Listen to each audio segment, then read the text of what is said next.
Hello, everybody. This is Maureen Ryan Blake, and welcome to the Power of the Tribe. My guest today, Nikki Katz, editor and author of The Midnight Dance, described as twisty and dark. The Midnight Dance is only the first of many books to come from Nikki. Her next book, The King's Questioner, is due out early 2020. I'm really glad she's here. Welcome, Nikki. How are you? How are you? I'm good.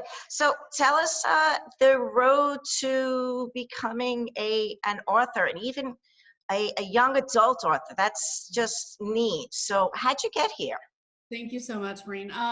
It's been a long and arduous path, actually. I started writing young adult novels probably at this point 13 years ago, and I wrote probably 7 manuscripts before I actually got published. So I got an agent with my first book. We went out on submission. That did not get picked up. I then parted ways from her, wrote a second book. I didn't even try to get an agent with that one because I got caught up in the editorial process.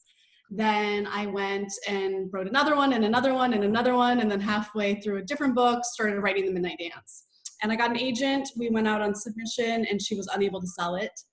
And at that point, I really got disheartened. I thought, okay, so even though they say, it takes a while, and Stephen King and J.K. and everybody got rejected hundreds of times, like maybe this actually is not my path. And I found out about Swoon Reads, which is an imprint of Macmillan, where you upload your entire manuscript. You have to have a completed manuscript to submit, and then people can read it and they can comment on it. And if Swoon Reads likes it, they pick it up. They pick about 3 every quarter. And I thought, you know what? They may not pick it up. It's not a romance novel, and at the time they were a romance imprint. But I thought at least people will get a chance to read it, and young adults and teens will get to read it, and that's all I ever wanted from a book. So I submitted it, and people liked it, and they picked it up that first time. So they published that book in, October 2017, and then they purchased my second book, The King's Questioner, which comes out in just a couple months. So it definitely was a crazy path. The editorial process is not very easy as well, especially with children, but got through it. So needless to say, the road to becoming an author is long. Yes, absolutely. There are some people, there's absolutely the outliers who, get picked up with their first book, they sell it immediately and it comes out 6 months later. It's definitely not the norm, but it's very rewarding. Otherwise I probably wouldn't be doing it, but there's something to be said for, I'll have this legacy that will outlive me and my children. As long as books are around, my books will be around. So there's your mark, right? Just one of many. Yeah. So working as an editor and working in publishing, you work with women, alongside women? And yeah, especially in young adult. I would say the young adult industry for books is predominantly women. I would say probably close to 90%. I don't know the full statistics, but it is nearly all women. And editorial, so I do a lot of book development, and I work with a lot of nonfiction books. So that I would say is probably skewed a little bit more towards male, just because there are a lot of business books and CEOs and entrepreneurs. But editorial, and especially in the young adult world, it's mostly women. So how has the role of female friendship impacted your career as an author? Yeah, I think it's been instrumental. It's been critical. So especially as an author, when you're first starting out, we typically encourage people to have what are called critique partners. So you start off and you kind of bounce off ideas, and then you bounce off pages. And so I've been part of multiple critique groups and have a critique partner, Demetra, who we've been on the very same journey. Like, she published her first book 6 months after I did. Her second book is coming out less than 6 months after my second book. And so just having somebody to share, especially in this industry, it's all about rejection. My therapist used to laugh at me. She's like, you have this fear of rejection, and you picked an industry where you're constantly bombarded with rejections from agents, from editors, and then you're getting, critical reviews of your book constantly, and negative reviews. Why of all industries did you pick this one? So it's important to have, and I think women can sometimes in the business world be a little catty and not have each other's backs, but in this one, it's critical. There's so many groups that we have. I'm in several sort of private Facebook groups for both my imprint, which is, I think there's 2 men in our imprint, the rest are women. That I'm in a group of women writers. I'm in a group of women YA writers. And so, there's a lot that I don't even know how to explain it. So sometimes the boy, and I love the men in this industry. Jay Asher blurbed my book for the Midnight Dance, but I think sometimes they get boosted up and elevated because there's so few of them, and because they need male voices for teens that they sometimes get, they're spoon-fed, the whole process. Whereas as women, we're kind of all out here, the rest of us kind of fighting for our place. And so while we might be competitive with one another because we are fighting for shelf space literally in Barnes & Noble, it doesn't work that way. We have to be supportive. We have to encourage each other. We have to go on book signings together and have each other's back. So I think it has been instrumental. So on that note then, what would you tell women, or how would you help for women to champion each other more? I think it's critical to, well, first of all, and it depends on the industry. So I think it's important to know your industry, and then ask, how can I support you? What can I do for you? So for some women, if they're side by side with me, so Demetra and I, it's, what can we do together? Like, I'm going to send her book signing information that I know of. She sends me the same. So we kind of boost each other in our paths. But then I also reach out to aspiring authors, and I help them. What can I do for you? Can I read the first 5 pages? Can I review those? How can I help you on your path? So it's sort of knowing where people are at in their journey, and then assisting them to get there. So it's pretty much, it's asking, how can I help you? And then doing that from your heart, not from a place of, I think there are some people out there who ladder climb, and so they're going to help the people that will boost them ultimately. And I don't think that's going to lead you to success. Karma's going to bite you at some point. So I think it's helping from your heart and from a place of genuinely wanting the entire industry to rise and women to rise within the industry that makes it beneficial. So basically you're saying stay true to yourself and be out there for help, and also to give help. Okay. So the genre of young adults, what made you, and by the way, I love young adult because I read with my daughter and we read books together, and it's magical, and it's so special and part of just the years and the memories that we are building together. So I thank you. What made, but young adults, that's interesting. Yeah, so growing up, there wasn't a lot of young adult. I think there was like Sweet Valley High was pretty much it. And I was a voracious reader. I read everything I could get my hands on. So by the time I was a teenager, I was reading adult fiction. I was reading Sidney Sheldon and a lot of, women romance novels. So I didn't really realize young adult was a thing until around the time of Twilight. And I think Twilight, it's funny enough because a lot of us authors say that Twilight, for some reason, even though a lot of authors will bash the writing and the content in the movies, for whatever reason, it made you, as an adult, fall in love again. There was something about the relationship they had, and it really just brought out, so middle grade books are typically adventure, they're more for middle school, there's not a lot of romance, it's just kind of action and sort of finding yourself. Young adult is finding yourself, but also there is a romance element to it. And there's something that just speaks to me about that first love, that discovering yourself. So the Midnight Dance, since I didn't really talk about it earlier, is about a girl who discovers that she's being mind controlled. So she doesn't know who she is. And so it's very much a book about who am I, what am I? I've thought all along my favorite color is pink. It's not my favorite color. What is? And the original version of the book actually followed a path where she was discovering herself through other boys, trying to figure it out. And that since kind of it was more for a older teen demographic, and we aged it down a little, took out some of that so that it was more 13 and older. But that's sort of, I was just at a time in my life where even I wrote this when I was mid-30s, trying to discover myself. So I think it's just a universal point of, we hit this point, as adults and women, we have children, and then our children go back to school, and who are we? If we didn't stay in our career path, what do we want to do? We're not going to be a parent forever. They're eventually going to leave the home. So who are we as women? Who are we as entrepreneurs in the business world? And so I think that universally spoke to me. And just, honestly, I didn't want to write about my life. I think that was part of it too. I didn't want to write about, as an adult, taking care of kids and working. So there's, none of my books are set in a traditional high school. I don't write contemporary, so it's not, opening lockers and going off to drama class. They're all sort of fantastical or sci-fi. But it is that sort of element of becoming an adult, and what does that look like? So do you have your own tribe?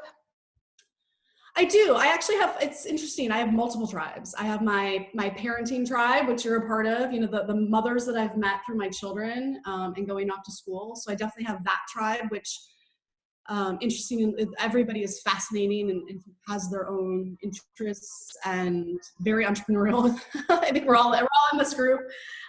So there's that tribe, which is, I feel critical, especially to new moms, to have available to them is you know, establishing that tribe, finding them, having that support, you know, whether it's, you know, prior to preschool, elementary school, and then it sort of sustained itself. You know, I think my kids I have 2 older ones in high school, and, you know, I don't know those moms as closely as, although it's funny enough, my oldest has sort of fallen into a group, which is all ex-PTA presidents, which I was. I was going to just mention that. So funny, so like, she's friends with all of them, and it's the funniest thing, because they were all at different schools when we were in elementary school, and I'm like, well, I know those kids are good kids because I know those parents. So I think establishing that tribe, and then for writing, I absolutely have a tribe of, again, sort of aspiring authors all the way through. I have a friend who's a New York Times bestselling author. She has a middle grade series out, and, you know, has been supportive. We actually knew each other before we were both published, and her career skyrocketed. So having that tribe, vastly important, just to, you know, when I'm panicked because I don't know if my next, you know, they've not purchased the 3rd book, so I don't know if I'll ever, you know, knock on wood, all the 3rd book. I'm writing it right now, but I don't know. And you know, when it comes time to talk about tours and book sales and what does that look like and all those elements, is having somebody to go talk to without panicking. And, you know, I can't always go to my editor or my agent to ask these questions. And then for the editorial work, you know, I have a tribe that's both, in that regard, it is both men and women, but, you know, bouncing off career advice and paths. And, you know, I feel like industry has changed so quickly nowadays with technology that it's, you know, finding your niche, and then all of a sudden that explodes and it's gone and it's morphed into something else. So I think having, you know, sort of a very close-knit tribe for specific reasons, you know, very close-knit, the people I can cry to and they're not gonna look down on me. And then sort of a wider net of people that I can reach out to when I need, you know, feedback, advice, bounce ideas off of, I think is critical. So you, needless to say, you're definitely the philosophy of a tribe, and incorporate that in all elements of your life. I like to talk, so as many people as I can talk to, I'm good. So you had mentioned that as moving from having your kids in school to then a point where they're not there and the relationships of other women may not be there. Right. What advice would you give to a woman who says to take that first step to try to engage and to become part of a tribe or develop her own? Yeah, I think, I mean, and it's so funny because Danielle, who's a part of this group, she has this funny story about me. She's like, you were always the mom who sat in the car and never talked to anybody. And I was an introvert. If I walk into a room, I'm not the person who engages in communication with people. It's why I write. I like to observe everybody in the room before I engage. One-on-one, I'm good, but in a group setting, I'm not. So I found, for me personally, volunteering is the best way for me to get involved, because if you volunteer for something that's in something you're interested in and passionate about, for me, it was always education. So I was, you know, PTA the entire time my kids were in elementary school, PTSA on the boards, and then founded the musical theater in the elementary school. I found that if you volunteer, it's typically a small enough group, and there are people outside of your, you know, sphere of influence typically, and it's a way to engage on a small basis, and you know that you're going to be meeting with them on a regular basis, depending on what, you know, whether it's an event or whether it's, you know, a year-long term. So you know that you're going to get to know these people, and you can sort of start to build a tribe that way. I volunteered in the classroom when I could, just to meet parents that way. I knew my limitations. I knew that I was not going to put myself out there on the first day of school, everybody's standing around, and everybody sort of had their own tribe already. You know, you walk up and everybody kind of is in their groups talking, and I'm not one to butt in.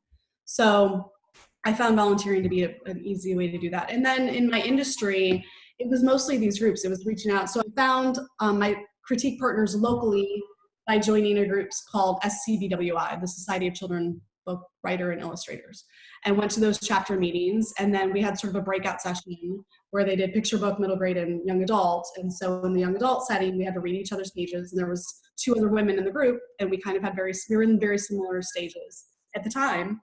And so we exchanged phone numbers, and we started meeting on a weekly basis. So I think, in the business setting, engaging in these meetings, joining Toastmasters, joining, any sort of group that's going to get you out there. They meet on a regular basis. You're not necessarily forced to engage, but you'll start communicating as you go along. Can be very helpful. So the volunteering is a little bit of a safety of Yes. first putting yourself out there. I think so. It gave me a little bit of a reason to be there, a reason to talk, and let my expertise be known in a safe place and in a place that I'm passionate about what I'm doing. So it's not just some vague sort of, walking into bonds and talking to people. So you're coming back to that again about knowing yourself and what you're passionate for. Would that be another thing you say to hold on to? Absolutely. Yeah. Knowing yourself, I think, is critical in so very many ways. And it took me a very long time to figure that out. So speaking of the books, any of the characters that you relate to most? Well, so in writing The Midnight Dance, and I don't even think I knew that it was really about me until I got into it. So my book writing process, some people plot.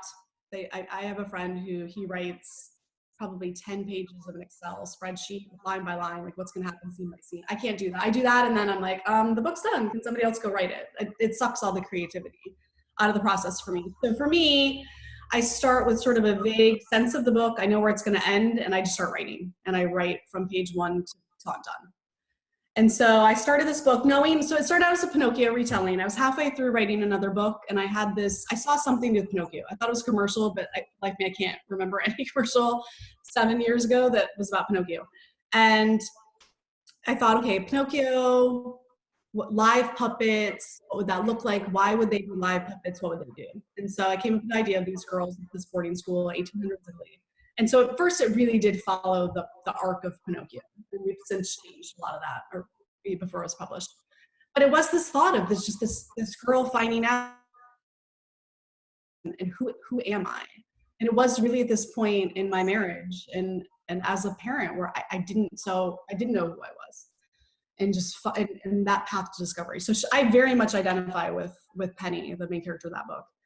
For the rest of the characters in my books, I don't know. I mean, I pull elements of my own life, of my children's lives. There's one book I wrote where I say they don't take place in high school. This one starts off in high school and then she's yanked into the future. But, so she's in like a drama class. Which I took drama in high school. So I'll pull elements. But for the most part, strangely enough, my characters come to me very fully formed in my head. So for the King's Questioner, there's 4 main characters, and one of them, Luna, she's got silver hair, silver eyes, silver tattoos on her body, and I had to figure out why she was that way. That's how she came to me. She was a thief. Each of my characters sort of come to me with their own personalities. The prince is afraid of the dark. I don't know anybody who's afraid of the dark. So for whatever reason, they just come to my head fully formed, and I just run with it. But I do take elements, I think, of life and weave them into the book and messages that I want to, distill. So you visualize your characters. I mean, that's amazing. So because writing is one thing, but you have the visual that comes to you. They're very much screenplays in my head. I wish I could just like suck them out into like the whole and just be done, because it's very visual in my head. So. And I don't write lyrical, flowery books. My books are very action and dialogue heavy. So a lot of times I'll have to go back and add in those descriptive elements because I just see them and then I just want to get the action on the page. So then being said, would you be open to doing a screenplay and bringing it visually to life? Absolutely. So Swoon Reads has a deal with, I believe it's Hallmark, and so they are looking at all of the books, considering them for screenplays. So we'll see, and if not, then I get my movie rights, and maybe someday. So it's hints to more to come, right? Hopefully, that'd be amazing. Yeah. Very, very cool. All right, so having women out there or men out there who want to write, or they may have an idea that came to them, what's the first step? How to even complete it? What advice would you give them to say, I have an idea? So it depends. So it depends on if it's fiction, nonfiction. I mean, in both paths, you know, as I'm moving more into sort of book consulting role, it's establishing, you know, either again, fiction, nonfiction, establish who your audience is, you know, what message do you want to get across, and then, you know, then you've got to plan it. So as much as I don't like planning fiction, you do have to, you know, sit down. You've got to figure out, you know, where's the book going? What's the ending? Who are my characters? So in nonfiction, you plan, you know, what is the outline of my book? What chapters do I want to have? What elements do I want to discuss in each chapter? And then it's fine. It's true for writing. It's truly finding the time. And I think that's where a lot of people struggle. Everybody has an idea. Everybody has a passion, something they want to write about. It is literally finding the time and sitting down and doing it. And my degree is in aerospace engineering. I do not have a degree in literature. I do not have a degree in creative writing. You know, so it did take a while. It took several manuscripts to get here, but I also read a lot. And I think that's key too. I think just by nature of reading, whether you read fiction or whether you read nonfiction, you innately get a sense of how a book is structured, what a plot line looks like, you know, whether, and even in nonfiction, there's a story that you want to tell. You want your reader to be invested. You don't want them to get the end of the chapter and put it down. There's similar elements in both. You want, you know, cliffhangers at the end of your chapters to keep them reading. But it is truly for an author finding the time, dedicating the time, putting it, you know. And for me, but for my second book, they came to me and they wanted a second book. And I balked on it. I had a really tough time during the editorial process because they come to you and they say, okay, here's your revision and you have 2 weeks to finish. And it would be Christmas break with my children. And I'm like, wait, hold up. That's really difficult right now. And so it kept coming at these times and I was struggling. And so I was like, I don't know. I honestly didn't know if I wanted to do it again. So they said, okay, Nikki, just write 50 pages. And if we want it, we'll buy it. Then you can write the rest of it. And so I was like, okay, fine. So I came up with an idea, wrote 50 pages, sent it to my agent and to my editor. And they came back and said, well, so we like this part of it. We don't like this part of it. So rewrite it and submit it. During Christmas break, right? So actually it was right before my book was coming out, my first book. And so I did that and then they bought it. And then they said, okay, we need the other 250 pages in 6 weeks. 6 weeks. So I was like, you know, I'm promoting my first book. I've got children at home. So that really, and it's those times when, you know, you just got to strap yourself in a chair. And I took out my desk calendar and I said, okay, I have to write, let's see, 250 pages. I had to write 50,000 words, let's say. And I sat down and I literally looked at each day and I said, okay, this day is heavy. I've got kid activities. I'm going to write, you know, I divided it up on how many days I had left. And I literally, every day I wrote in my book, either what page number or what word count number I needed to be at in my calendar. And I made myself, I'd work until I hit it. So, you know, there was a couple days I probably got, and of course because I'm in this way, I had to beat it, you know, I had to beat it by 3 days just because I'm competitive even with myself. But I think it takes a certain amount of dedication, and it's easy when you're not published and you don't have a deadline. It can stretch indefinitely. I work with authors in book development where, you know, we started the process over a year ago, and you can get bogged down in certain parts. You get bogged down in the writing, and you can get bogged down. The revision process is honestly harder than the writing process because it's very critical, and it's almost like puzzle pieces. I've had my editors come back to me and say, okay, we need page 75 to happen on page 35. So I have to cut out half of the first 75 pages. Meanwhile, that's when you are introduced to the setting, to the characters.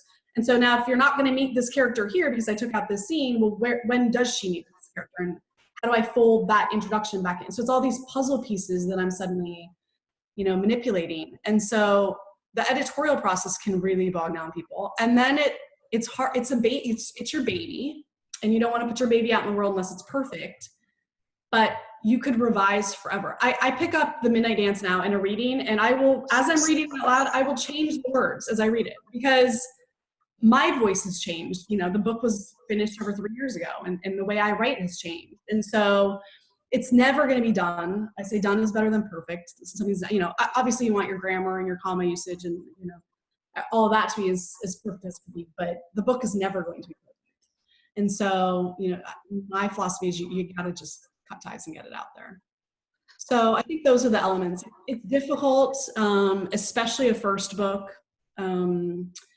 because it's a learning process. There's a lot you learn, and I found a lot of people do. They write a book and then they put it aside and they write another one because that they learned everything they needed to in that first book, and now they can put it all to use and write a better book.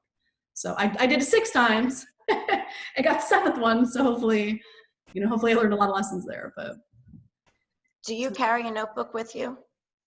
I do, but it's mostly in notes, and I do a lot of recordings. So Okay. people ask me what I do when I get writer's block. I don't really get writer's block. I just stall, and I stall typically on a plot point. Is how do I somehow I now need this to happen here, or I need to pivot here, or somehow.